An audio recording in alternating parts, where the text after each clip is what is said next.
मिर्तोला में जो है रामलीला का मंचन हो रहा है, आप सब लोगों के बीच में हम लोगों को भी आने का अवसर मिला है।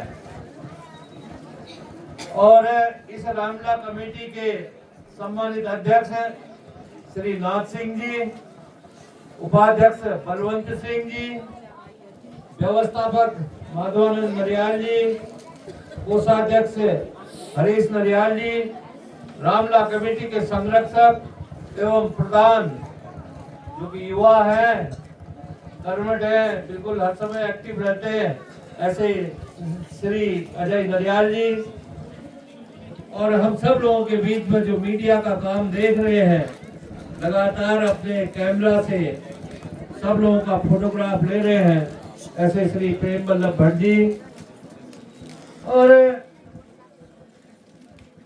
चंपावत के कहें, कुमाऊं के कहें, एक कवि के रूप में जो विख्यात हैं, ऐसे श्री प्रकाश चंद्र जोशी, शूल उपनाम जिनका है, और मेरे साथ आए हुए आपके जिला पंचायत के सदस्य, आप सब लोगों के अपने बीच के श्री मुकेश महराना जी, भारतीय जनता पार्टी के उपाध्यक्ष भाई कैलाश अधिकारी जी, और बड़ा गर्व का विषय है कि हमारे चंपावत क्षेत्र में इतनी रात्रि में आप सब लोगों के बीच में गीतांजलि सेवा समिति के अध्यक्ष, भारतीय जनता पार्टी प्रदेश कार्य समिति के सम्मानित सदस्य श्री सतीश चंद्र पांडे जी, उनके साथ आए हुए मुरारी जी, एक साहब, और भारतीय जनता पार्टी युवा मोर्चा के नगर अध्यक्ष श्री ललित देवबा जी, उनके साथ हमारे साथ आए हुए महाराणा जी, गौरव महाराणा जी, और यहाँ पर हमारे वरिष्ठ बहुत पुराने परिचित श्रीमान भट्ट जी बैठे हुए हैं। मैंने जब इनको देखा तो मैं बड़ा आश्चर्यचकित हुआ कि इतनी दूर से आकर के भट्ट जी नदोला से भी आगे से आकर के यहाँ पर रामलीला का आनंद ले रहे हैं। समस्त बुजुर्गों, युवाओं और मातृशक्ति जिस प्रकार से तन्मयता के साथ माताएं बहनें प्रभु श्री राम की लीलाएं देख रही हैं, वह बहुत सराहनीय है। आप लोगों के द्वारा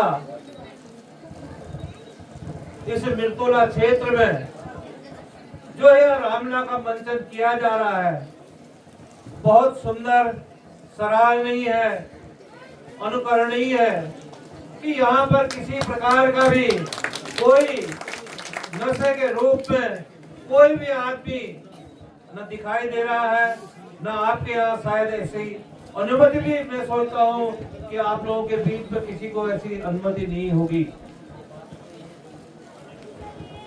भाइयों, प्रभु राम जी का जीवन चरित्र हमें बहुत कुछ सिखाता है। प्रभु राम ने जो अपनी मर्यादा प्रत्येक कार्य में दिखाई है, खाली नहीं वह मर्यादा पुरुषोत्तम भगवान कहलाए होंगे।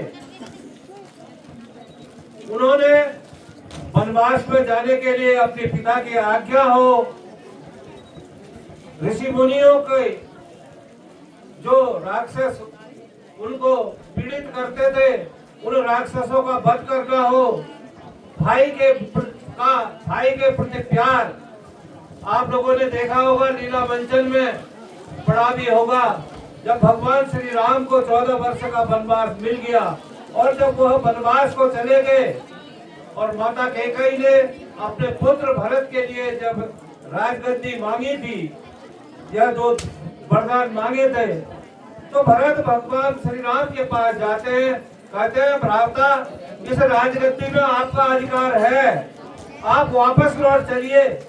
परंतु भगवान श्री राम कहते हैं कि नहीं भरत, यह पिताजी का आदेश है, पिताजी के दिए हुए वचनों को निभाना मेरा कर्तव्य है। परंतु जब भरत नहीं मानते हैं तो वो उनकी खड़ाओं को ला करके 14 वर्ष तक उस राजगद्दी में स्वयं न बैठ करके उनकी खड़ाओं को रख करके राजकाज चलाते हैं। यह हम लोगों को प्रदर्शित करता है कि किस प्रकार से भाई का भाई के प्रति प्यार होता है। आजकल तो सामान्यतया हम देखते हैं कि कुछ ही समय बाद जब बड़े हो जाते हैं, अपना कारोबार करने लगते हैं, तो भाई का भाई के प्रति विद्वेष हो जाता है। तो हमें यह रामलीला राम जी का चरित्र सिखाता है कि किस प्रकार से हमें आपस में मिलजुल करके रहना चाहिए। माता के सीता माता का जब अपहरण हो जाता है, उसके बाद वनवासी आदिवासी हनुमान जी और अंगद को साथ लेकर के वह दुष्ट रावण, जो कि एक विद्वान होते हुए भी जिसका चरित्र अच्छा नहीं था, जो वह अत्याचारी था, तो उसका वध करके उन्होंने एक आदर्श प्रस्तुत किया। एक चीज और रामायण हमें सिखाती है, भगवान राम जी का चरित्र सिखाता है इस रामायण की पूरी कथा में, कि वह यह है कि अपने गूढ़ रहस्य भी जब तक आवश्यक हो अपनी गुप्त बातें हर किसी को नहीं बतानी चाहिए। जब भगवान श्री राम रावण को बार बार मारते थे, मगर वह कुछ समय बाद फिर जीवित हो उठता था, तो रावण के भाई विभीषण ने कहा, हे भगवान राम, जब तक आप इसकी नाभि में जो अमृत कुंभ है उसको नष्ट नहीं करेंगे तो वह नहीं मरेगा। तो इसीलिए कहा गया है कि घर का भेदी लंका डावे, एक कहावत भी है। तो इस प्रकार से जो हमें विभिन्न चरित्र मिलते हैं, हमें कुछ न कुछ भगवान राम के इस जीवन चरित्र से सीखने को मिलता है। आप लोग सीख रहे होंगे, आप लोग बड़ी तन्मयता के साथ देख रहे हैं। कुछ बातें मैं और हट करके कहूंगा। हम लोगों को अपने माताओं की, बहनों के स्वास्थ्य के बारे में जरूर चिंता करनी चाहिए।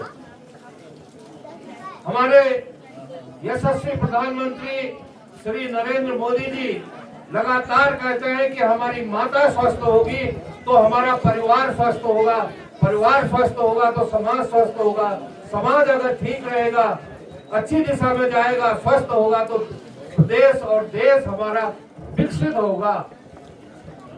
हमारे माननीय मुख्यमंत्री श्री पुष्कर सिंह धामी जी लगातार लोक हित की, लोक कल्याणकारी, जन कल्याणकारी योजनाएं लागू करते हैं। महिलाओं के लिए 50% आरक्षण है। विभिन्न योजनाएं, जो भी योजनाएं होती है वो सब महिलाओं के नाम पर हो रही है। मेरा सब लोगों से अनुरोध है कि उन जन कल्याणकारी, लोक कल्याणकारी योजनाओं का अधिक से अधिक लाभ लेंगे।